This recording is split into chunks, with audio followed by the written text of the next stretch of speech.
So ayan, ito na yung ano no, category 10 na trabaho natin. So ito yung problema niya, hindi nagti-trigger ng maayos yung kanyang speaker. Ayan. Ayan, tapos mag flat na. Ayan. Tapos mag flip na. So ayusin natin to ngayon mga ka-repair. Try natin kung kakayanin. So ayun na nga mga ka-repair, no. So update tayo dito sa category 10 na tinarbaho natin. So dahil kumbaga sa Bisaya patusik-tusik lang. So laka-laka lang kasi pag tira ko to, hapon ko lang siya matrabaho. Para tawag ito, ma-repair dahil may trabaho nga tayo regular. So ngayon na okay ko na okay na yung kanyang ham, nawala na, nagti-trigger na yung kanyang stepper, kaso first steps lang. So one step lang ang gumagana. Ayan, mapapansin nyo, ayan, gumagana first steps. Pagdating sa second step, ayan, wala na, hindi na siya mag-trigger, nag-clip na pero hindi pa nag-trigger yung second step. So yan na naman yung hahanapin natin ngayon mga ka-repair.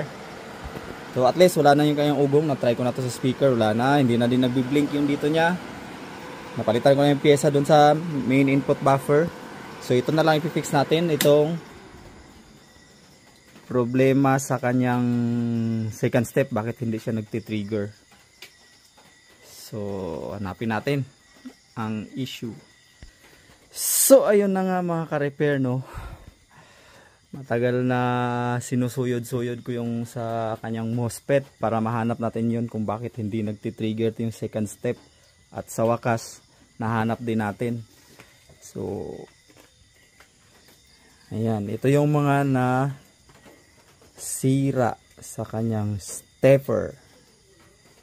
Saka hindi pa siya kasali dyan yung comparator natin, ay yung IC dun sa likod na pinalitan ko. Ayan, madami-dami talaga tayong na ano. So ngayon ito na siya.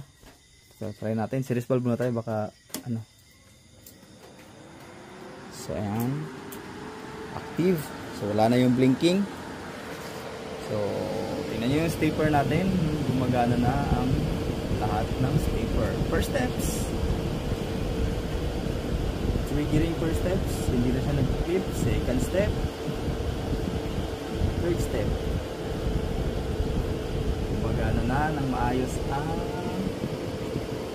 ating repair mga ka-repair. So natsambahan din natin, no? So pwede na to kunin ng may-ari. So balik na lang natin to sa kanyang mga kable niya, tapos balik yung kaha, saka pwede na pa-pick up. So, sir, okay na yung unit mo, sir, working properly.